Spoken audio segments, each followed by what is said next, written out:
നമസ്കാരം. മലയാളി വാർത്തയിലേക്ക് സ്വാഗതം. വീണ്ടും കാലവർഷം കേരളത്തിൽ എത്തിയിരിക്കുകയാണ്. സംസ്ഥാനത്ത് ഇന്നും അതിൻ്റെ ഭാഗമായിട്ട് പരക്കെ മഴ പെയ്യാൻ സാധ്യതയുണ്ടെന്നാണ് കേന്ദ്ര കാലാവസ്ഥാ വകുപ്പ് അറിയിച്ചിരിക്കുന്നത്. കഴിഞ്ഞ ദിവസം തിരുവനന്തപുരത്തടക്കം അതിശക്തമായിട്ടുള്ള മഴയാണ് പെയ്തിരിക്കുന്നത്. പല ഭാഗങ്ങളിലും വെള്ളക്കെട്ടടുക്കം അനുഭവപ്പെട്ടു. പല ജനങ്ങളും മുട്ടോളം വെള്ളത്തിലൂടെയാണ് പോകേണ്ട അവസ്ഥയുണ്ടായിരുന്നു. പക്ഷേ പെട്ടെന്ന് തന്നെ വെള്ളം തന്നെ അവിടെ നിന്ന് മാറ്റുകയൊക്കെ ഉണ്ടായി. ഏതായാലും അടുത്ത 4 ദിവസത്തിനുള്ളിൽ കാലവർഷം കേരള തീരം തൊടുമെന്നാണ് കാലാവസ്ഥാ നിരീക്ഷണ കേന്ദ്രത്തിൻ്റെ ഏറ്റവും പുതിയ വിലയിരുത്തൽ. ഇതോടെ വരും ദിവസങ്ങളിൽ മഴ കൂടുതൽ ശക്തമാകാനാണ് സാധ്യത. മഴ മുന്നറിയിപ്പിന്റെ പശ്ചാത്തലത്തിൽ സംസ്ഥാനത്ത് 6 ജില്ലകളിലാണ് ഇന്ന് യെല്ലോ അലേർട്ട് പ്രഖ്യാപിച്ചിട്ടുള്ളത്. കോട്ടയം, എറണാകുളം, ഇടുക്കി, കോഴിക്കോട്, വയനാട്, കണ്ണൂർ എന്നീ ജില്ലകളിലാണ് നിലവിൽ യെല്ലോ അലേർട്ട് ഉള്ളത്. ഈ പ്രദേശങ്ങളിൽ കനത്ത ജാഗ്രത പുലർത്താൻ നിർദ്ദേശമുണ്ട്. ശക്തമായ മഴയ്ക്കൊപ്പം വലിയ തോതിലുള്ള കാറ്റിനും ഇടിമിന്നലിനും സാധ്യതയുണ്ടെന്നും അധികൃതർ മുന്നറിയിപ്പ് നൽകുന്നു. ഈ സാഹചര്യത്തിൽ പൊതുജനങ്ങൾ ഇടിമിന്നൽ ജാഗ്രതാ നിർദ്ദേശങ്ങൾ കർശനമായി പാലിക്കണമെന്നും സുരക്ഷിതമായ ഇടങ്ങളിലേക്ക് മാറണമെന്നും ദുരന്ത നിവാരണ അതോറിറ്റി അറിയിച്ചു. മോശം കാലാവസ്ഥയെ തുടർന്ന് കേരള ലക്ഷദ്വീപ് തീരങ്ങളിൽ മത്സ്യബന്ധനത്തിനുള്ള വിലക്ക് തുടരുകയാണ്. മെയ് 30 മുതൽ ജൂൺ 3 വരെയുള്ള ദിവസങ്ങളിൽ ഈ തീരങ്ങളിൽ നിന്ന് ആരും തന്നെ കടലിൽ പോകാൻ പാടില്ലെന്നും കർശന നിർദ്ദേശമുണ്ട്. എന്നാൽ കർണാടക തീരത്ത് നിലവിൽ മത്സ്യബന്ധനത്തിന് തടസ്സമില്ല. രാജ്യത്താകെ ദീർഘകാല ശരാശരിയുടെ 90% മഴയാണ് പ്രതീക്ഷിക്കുന്നത്. ഇതിൽ 90-ൽ കുറയാൻ 60% സാധ്യതയുണ്ട്. പസഫിക് സമുദ്രോപരിതലം ചൂടാകുന്ന എൽ നിനോ പ്രതിഭാസം കാലവർഷക്കാലത്ത് സജീവമാകുന്നതാണ് ഇതിന് പ്രധാന കാരണമായി ചൂണ്ടിക്കാണിക്കുന്നത്. മഴ കുറയുന്നത് കേരളത്തെ സംബന്ധിച്ച് ആശങ്കയുണ്ടാക്കുന്നതാണ്. മഴ കുറഞ്ഞാൽ കേരളത്തിൽ വൈദ്യുതി പ്രതിസന്ധി ഉണ്ടാകാൻ സാധ്യതയുണ്ട്. നേരത്തെ മെയ് 26-ന് കാലവർഷം എത്തുമെന്നാണ് പ്രവചിച്ചിരുന്നത്. ഇപ്പോൾ കന്യാകുമാരി തീരം, ലക്ഷദ്വീപ് എന്നിവിടങ്ങളിൽ കാലവർഷം വ്യാപിച്ചിട്ടുണ്ട്.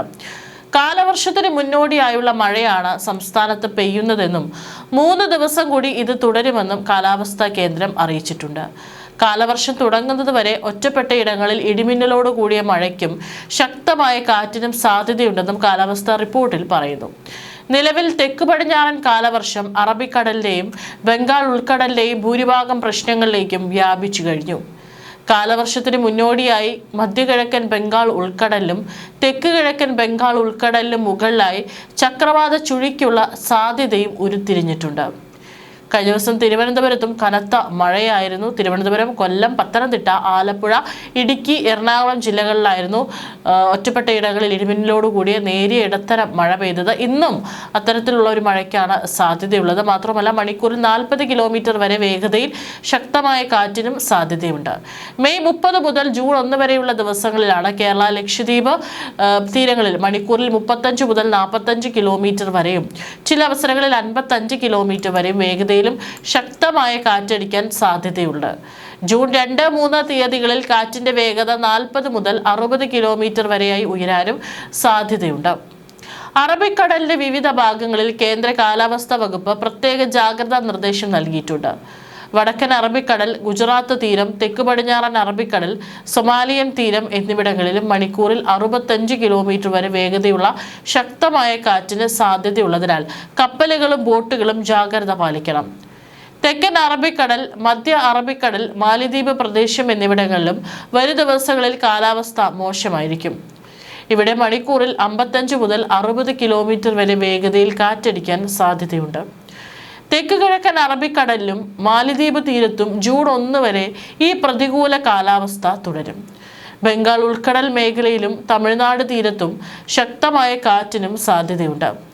ഗൾഫ് ഓഫ് മന്നാർ, കന്യാകുമാരി പ്രദേശം, തമിഴ്നാട്, ആന്ധ്ര തീരങ്ങൾ, ശ്രീലങ്കൻ തീരം, തെക്കൻ മധ്യ ബംഗാൾ ഉൾക്കടൽ, ആൻഡമാൻ കടൽ എന്നിവിടങ്ങളിലും മണിക്കൂറിൽ 40 മുതൽ 50 കിലോമീറ്റർ വരെയും ചിലപ്പോൾ 60 കിലോമീറ്റർ വരെയും വേഗതയിലും കാറ്റ് വീശിയടിച്ചേക്കാം.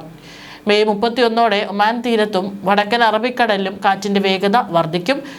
വടക്കൻ അറബിക്കടൽ, ഗുജറാത്ത് തീരം, ഒമാൻ തീരം, സൊമാലിയൻ തീരം എന്നിവിടങ്ങളിൽ 45 മുതൽ 55 കിലോമീറ്റർ വരെയും ചിലപ്പോൾ 65 കിലോമീറ്റർ വരെയും വേഗതയിലും ശക്തമായ കാറ്റ് വീശാനും സാധ്യതയുണ്ടെന്നാണ് മുന്നറിയിപ്പ്. ജൂൺ 1 വടക്ക് കിഴക്കൻ അറബിക്കടൽ, മധ്യവടക്ക് പടിഞ്ഞാറൻ അറബിക്കടൽ, ഒമാൻ തീരം എന്നിവിടങ്ങളിലും കാറ്റ് കടക്കും. തുടർന്ന് ജൂൺ 2, 3 തീയതികളിൽ മധ്യ പടിഞ്ഞാറൻ അറബിക്കടൽ, വടക്ക് പടിഞ്ഞാറൻ അറബിക്കടൽ, ഒമാൻ തീരം എന്നിവിടങ്ങളിലും 65 കിലോമീറ്റർ വേഗതയിലുള്ള കാറ്റ് തുടരുമെന്നും കാലാവസ്ഥാ വകുപ്പ് വ്യക്തമാക്കുന്നു. ഡൽഹിയിലും പരിസര പ്രദേശങ്ങളിലും ജനങ്ങളെ ശ്വാസം മുട്ടിച്ച കടുത്ത ഉഷ്ണതരംഗത്തിന് ഒടുവിൽ ശമനമുണ്ട്. കേരളത്തിൽ മാത്രമല്ല, വ്യാഴാഴ്ച വൈകുന്നേരത്തോടെ ഡൽഹിയിലും പല മേഖലയിലും വീശിയടിച്ച ശക്തമായ ഇടിമിന്നലോട് കൂടിയ കനത്ത മഴ ജനങ്ങൾക്ക് വലിയ ആശ്വാസമായി. ഡൽഹിയുടെ വിവിധ ഭാഗങ്ങളിൽ അതിശക്തമായ മഴ പെയ്യുന്നതിന്റെ ദൃശ്യങ്ങൾ സാമൂഹിക മാധ്യമങ്ങളിൽ വ്യാപകമായി പ്രചരിക്കുന്നുണ്ട്. ശക്തമായ കാറ്റിനും ഇടത്തരം മുതൽ കനത്ത മഴയ്ക്കും സാധ്യതയുണ്ടെന്നാണ് കേന്ദ്ര കാലാവസ്ഥാ വകുപ്പ്. അവിടെ ഓറഞ്ച് അലേർട്ട് പ്രഖ്യാപിച്ചതിന് തൊട്ടു പിന്നാലെയായിരുന്നു പെട്ടെന്നുള്ള ഈ കാലാവസ്ഥാ വ്യതിയാനം. വരും ദിവസങ്ങളിലും സമാനമായ കാലാവസ്ഥ തുടരുമെന്ന് പ്രവചിച്ച കാലാവസ്ഥാ നിരീക്ഷണ കേന്ദ്രം ഇന്ന് യെല്ലോ അലേർട്ടും പ്രഖ്യാപിച്ചിട്ടുണ്ട്. വ്യാഴാഴ്ച രാവിലെ നഗരത്തിൽ രേഖപ്പെടുത്തിയ ഏറ്റവും കുറഞ്ഞ താപനില 24.6 ഡിഗ്രി സെൽഷ്യസ് ആയിരുന്നു. ഇത് ഈ സീസണിലെ സാധാരണ താപനിലയേക്കാൾ 2 ഡിഗ്രി കുറവാണ്. അന്നത്തെ കൂടിയ താപനില 36 ഡിഗ്രി സെൽഷ്യസിനടുത്ത് ഉയരുമെന്നായിരുന്നു നേരത്തെയുള്ള വിലയിരുത്തൽ. വടക്ക് പടിഞ്ഞാറൻ ഇന്ത്യക്ക് മുകളിൽ രൂപപ്പെട്ട ശക്തമായ വെസ്റ്റേൺ ഡിസ്റ്റർബൻസും ഇതിനോടനുബന്ധിച്ചുണ്ടായ ചുഴലിക്കാറ്റ് രൂപീകരണവുമാണ് ഈ പെട്ടെന്നുള്ള കാലാവസ്ഥാ മാറ്റത്തിന് കാരണം. ഇത് അന്തരീക്ഷത്തിൽ ഈർപ്പത്തിന്റെ അളവ് വർദ്ധിപ്പിക്കുകയും വായുമണ്ഡലത്തിൽ അസ്ഥിരത സൃഷ്ടിക്കുകയും ചെയ്തതാണ് ഇടിമിന്നലോടുകൂടിയ മഴയ്ക്ക് വഴിയൊരുക്കിയത്. ഇടിമിന്നലോടുകൂടിയ ഈ സാഹചര്യം തുടരാൻ സാധ്യതയുള്ളതിനാൽ ജനങ്ങൾ പരമാവധി വീടുകളിൽ തന്നെ തുടരണമെന്നും കാലാവസ്ഥാ വകുപ്പ് നിർദ്ദേശിച്ചു. സുരക്ഷ മുൻനിർത്തി മരങ്ങളുടെ ചുവട്ടിൽ അഭയം തേടുന്നത് ഒഴിവാക്കണമെന്നും ബലഹീനമായ കെട്ടിടങ്ങളുടെയോ നിർമ്മിതികളുടെയോ സമീപത്ത് നിൽക്കരുതെന്നും അധികൃതർ മുന്നറിയിപ്പ് നൽകുന്നു. കൂടാതെ ഇടിമിന്നലുള്ള സമയത്ത് വൈദ്യുതി ഉപകരണങ്ങളുടെ പ്ലഗുകൾ ഊരിയിടാനും ജനങ്ങളോട് ആവശ്യപ്പെട്ടിട്ടുണ്ട്. ഏതായാലും ഇനി വരും ദിവസങ്ങളെല്ലാം തന്നെ കേരളത്തിലും ശക്തമായ മഴ നിലനിൽക്കുമെന്ന് തന്നെയാണ് കേന്ദ്ര കാലാവസ്ഥാ വകുപ്പിന്റെ നിലവിലുള്ള മുന്നറിയിപ്പ്.